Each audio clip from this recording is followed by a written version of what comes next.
Morning. I'm Ernesto de la Garza, Director of Public Works for the City of Corpus Christi. I want to thank everybody for attending this very exciting project that we're here to unveil.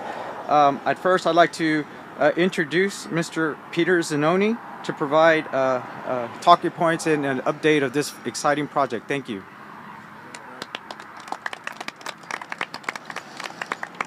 Okay, great. Good morning, everybody, and thank you for being here this morning. This is not a massive project, but it's one that has significance, especially for our students here at Ray High School and parents.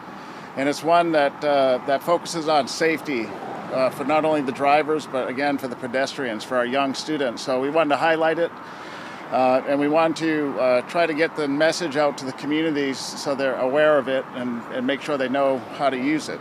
So we appreciate the media being here to help cover this. We have students behind me as well from Ray High School. They're the ones that'll benefit mostly from the crosswalk. We have Coach Charlton with us as well. We want to thank him. The principal of Ray High School, Roxanne Cuevas, would have been here, but she's at an all-day training session. And so we appreciate her partnership in making sure this was placed at the right location and done well. So thank you, Roxanne. So thank you everybody for joining us today. We do have other folks here as well from the school district. John DeBala, who's in construction, the public safety, the police, Chief Kirby, thank you all for being here. Also with me today is Neiman Young. Where's Neiman? Yes, sir. Our assistant director, and Ernie De La Garza introduced himself already. So another big success, not only on public safety, but the other big success is turnaround. When the school brought this to our attention, it didn't take us long to get it designed and then get it installed. And so people like Ernie and Neiman, a strong team like that, helps to make improvements happen quickly in this community. So I did want to take a moment just to thank them for that. So I don't have the shirt on today, but Ernie does. So when he comes back up, notice his shirt, it says Vision Zero. And this is a campaign that the city put in place several years ago. It's a public safety awareness campaign. So Vision Zero. And what it means is that by 2040, the city has a goal that no lives will be lost in the roadway or the waterways here. So that includes pedestrians that may be walking, that includes cyclists, and that includes drivers. 0 deaths by 2040, that's the goal. So this pedestrian crosswalk is a great example of trying to forward and advance that goal of Vision Zero. By 2040, no traffic-related deaths or boat-related deaths on our waterways, and that happens by public education. And so that's why we're real thankful that you're here today, because the more the community hears that message, the better we'll be able to achieve that goal. So Ray High School, behind us here, is located on Staples Street, and we know that 12,000 vehicles drive down the street every day, 12,000. In addition to that, we have 160 students who 2, maybe 3 times a day make their way across this busy street to attend class, to go get something at the restaurant, or to come back for activities in the after-school hours. And so that's a lot of vehicles, and that's a lot of students. And so this mid-block crossing and light was installed to enhance their safety. There's numerous amenities to it. It looks like just a traffic light, but it does have audio and visual sensors to it for persons that may be visually impaired or auto impaired. For those that have a hearing loss or can't hear as well or can't see as well, there's a countdown timer that's displayed on the signal box itself. And then there's also visual, those visual clues exist. There's also audio cues as well to help the person walk across to say, go forward, or it tells you how many seconds are counting down. So that's it. Ernie's going to talk a little bit more about how you use the feature, and that's one of the main goals of being here today. We do want to thank A. Ortiz Construction, who installed it. And we have to thank Fries and Nichols for their design of the system. And both those teams, Ortiz Construction and Fries and Nichols, helped us to turn this around quickly. Also, we'd be remiss if we didn't thank our energy partners, AEP Texas. When we asked them to quickly electrify this, they did it pretty quick, and we're thankful for that. This total project was $170,000. so these aren't cheap, $170,000. The project includes the mast arms, the controlling cabinets. There's actually a battery backup system, and so if the power does go out, this will continue to stay in place. We have ADA curb ramps, you can see, ADA curb ramps, and a high visibility crosswalk so that the students know where to cross, but maybe more importantly, the vehicular drivers see this well before the approach. So as we continue to promote the importance of safe pedestrian crossing, the city, in this case, has partnered with Ray High School. We are giving out these educational flyers, you can see here, to all the students and the parents on our electronic mediums. Paper copies are being distributed as well. We invite the entire community to get educated on how this system works by looking at this. We also have it on the city's website. Just in closing, this is one of 6 pedestrian crosswalks that we have in our city to improve pedestrian safety. So we have a total of 6. There's 3 additional that are planned across the city. There's 1 in District 1 and then 2 in City Council District 2. So within the next year or so, we'll have a total of 9 of these in our community, which is tremendous because 5 years ago we had 0, right? And so we want to do more of these to increase pedestrian safety, increase motorists' awareness of pedestrians, and again, get to that Vision Zero goal of no deaths by 2040. So with that, I'm going to have Ernesto De La Garza, our Public Works Director, come back up, and he's going to talk a little bit about how to actually activate and use this system. Ernie? Yes, sir. All right. Hello. I would like to give a quick summary to discuss not only why we chose a pedestrian-activated mid-block crosswalk, but also why we selected the location. As Mr. Zanoni said, yesterday he challenged me to provide a simple explanation.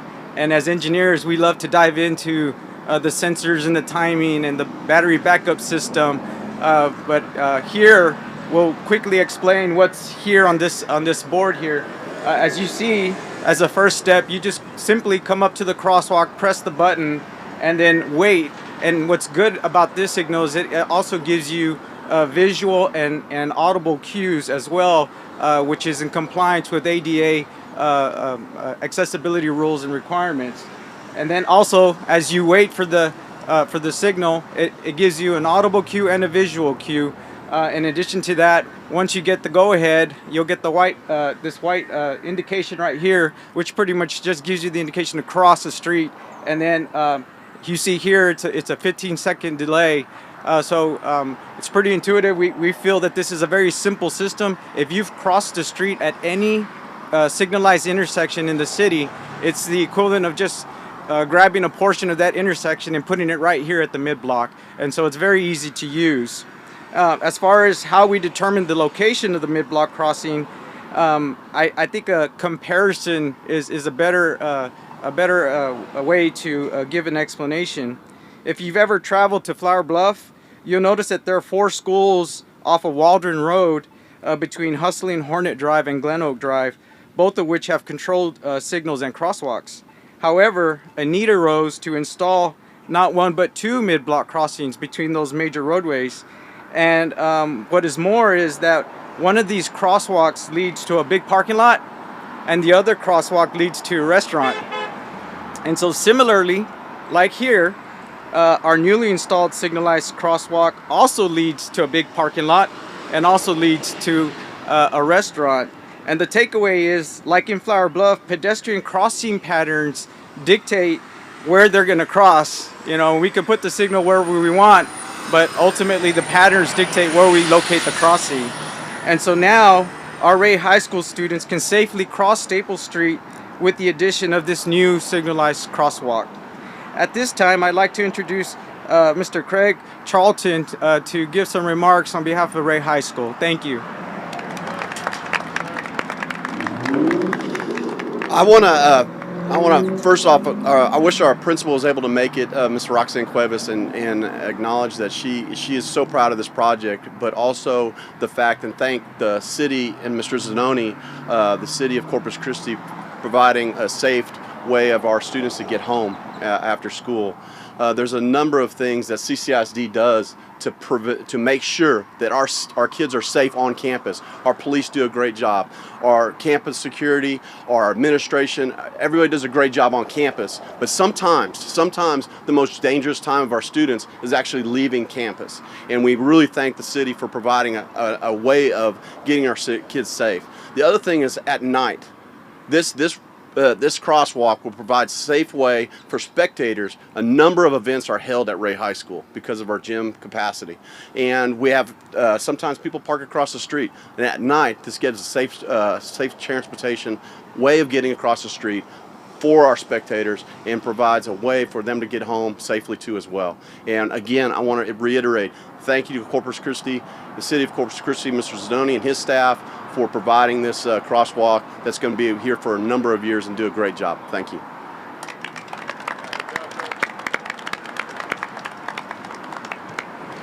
All right, at this time we would see if anybody has any questions for us, and then after that we can close out the interview.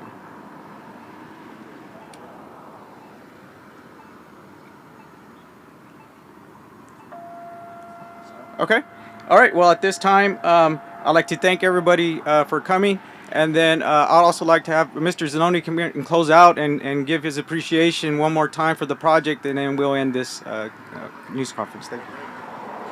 Okay, great. Thank you, Ernie, and Coach Charlton. Thank you for those a really good way of summarizing this. That this is really benefits a partner institution in the city of Corpus Christi, which is Ray High School and Corpus Christi Independent School District, and it's really for the benefit of the young kids, or young adults I should say, behind me. Keeping them safe is a priority. I know of the school district because my sons go here, so I know that from a parent. But we know it also from being leaders in the community that keeping our children safe is a very high priority, and so this is really an immense safety investment for the children and parents that come here as well. We want to thank again the designers, the contractors, and the city team for getting it done so quickly. And we want to thank the great partnership that we have at Corpus Christi Independent School District. We're going to close it out right now then, unless the students want to say anything. Anybody want to say anything? You guys want to say one word maybe? We're going to say, yeah, we're going to have one of the students say something. Okay, yes ma'am, go ahead. Okay. Yeah. Thank you so much, City of Corpus Christi, for building this crosswalk. Me and lots of my friends go to Taco Bell after school, and the crosswalk's just so far away, and now we have a safe way of going to eat after school, so thank you so much.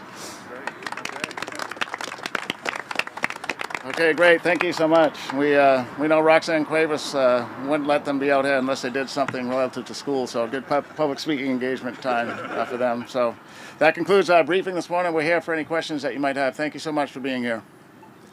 All right.